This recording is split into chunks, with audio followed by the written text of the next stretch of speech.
Hello everyone, welcome to my channel.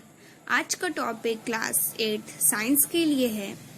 Previous video में मैंने chapter sound का कुछ टॉपिक बताया था, ऑडिबल और इनऑडिबल साउंड और साउंड कैसे चलते हैं उसके बारे में बताया था। तो आज मैं उसी को कंटिन्यू करते हुए नेक्स्ट टॉपिक आपके लिए लेकर आई हूँ, जिसका नाम है कैरेक्टरिस्टिक्स ऑफ साउंड। तो इसके बारे में हम लोग जानते हैं कि ये क्या होते हैं, इसके कितने कैरेक्टरिस्टिक्स होते हैं। आप लोगों ने पढ़ा होगा कि जो टू एंड फ्रो मोशन किसी भी ऑब्जेक्ट का होता है तो उसे हम लोग कहते हैं वाइब्रेशन, और वाइब्रेशन को ही ऑक्सिलेटरी मोशन भी कहते हैं। वाइब्रेशन को ही क्या कहते हैं? ऑक्सिलेटरी मोशन भी कहते हैं। तो ये क्या होते हैं मैं आपको बता देती हूँ। इसको समझने के लिए एक एग्जाम्पल है, जैसे कि पेंडुलम। ये आपका क्या है? पेंडुलम है। मान लीजिए ये पेंडुलम, ये आपका धागा है और नीचे एक बॉल लटक रही है।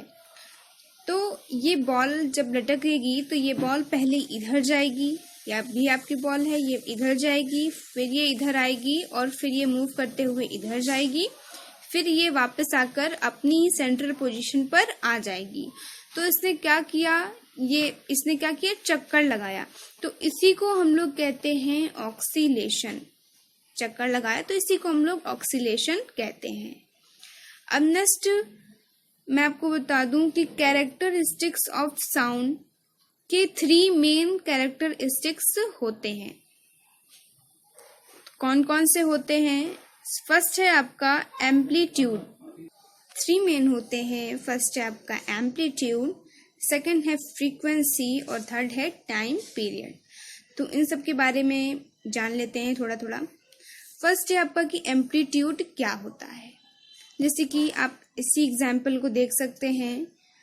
एम्पलीट्यूड, मान लीजिए ये एक पेंडुलम है और ये बॉल अटक रही है। आपका एक बार बॉल ये यहाँ से यहाँ तक गई, फिर वापस आई, और यहाँ से यहाँ तक गई, फिर वापस आ गई। मान लीजिए नेक्स्ट टाइम में या फिर दूसरे पेंडुलम में एक कोई बॉल है ये, और यह भी आपकी बॉल है और ये भी आपकी बॉल है।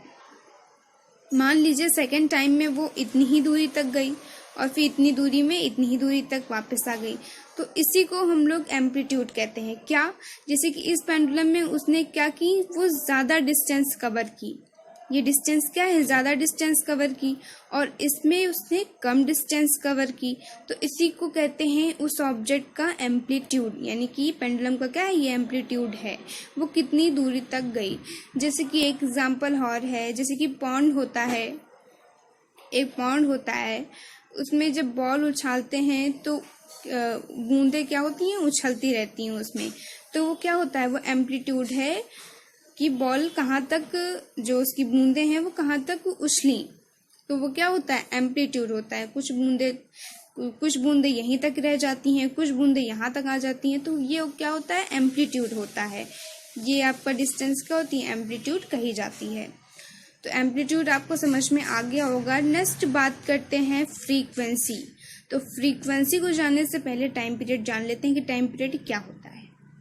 टाइम पीरियड वो होता है कि एक ऑक्सीलेशन पूरा करने में जितना टाइम लगता है उसी को हम लोग टाइम पीरियड कहते हैं।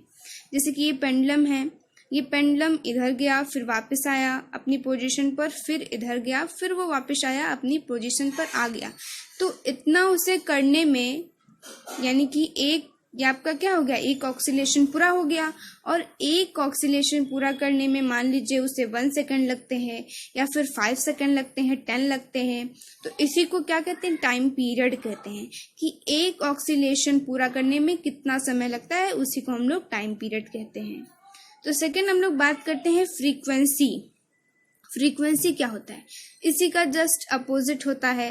क्या होता है कि टाइम पीरियड में तो ये था कि एक ऑक्सीलेशन पूरा करने में जितना समय लगता है, बट फ्रीक्वेंसी में एक सेकंड में कितना ऑक्सीलेशन का कितना सा पार्ट पूरा हो जाता है, उसी को हम लोग फ्रीक्वेंसी कहते हैं।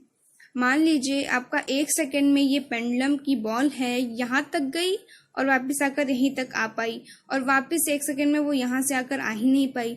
तो इसी को क्या कहते हैं? फ्रीक्वेंसी कहते हैं, कि एक सेकंड में ऑक्सीलेशन का कुछ पार्ट पूरा हो जाए या फिर पूरा हो जाए तो उसी को कहते हैं फ्रीक्वेंसी। तो आई होप आप लोग को तीनों कैरेक्टरिस्टिक्स समझ में आ गए होंगे। और अगर आपको वीडियो यूज़फुल लगा हो तो प्लीज़ मेरे चैनल को सब्सक्राइब कर दें, और अगर कोई भी प्रॉब्लम है तो आप लोग कमेंट्स में लिखकर बता सकते हैं। Thank you.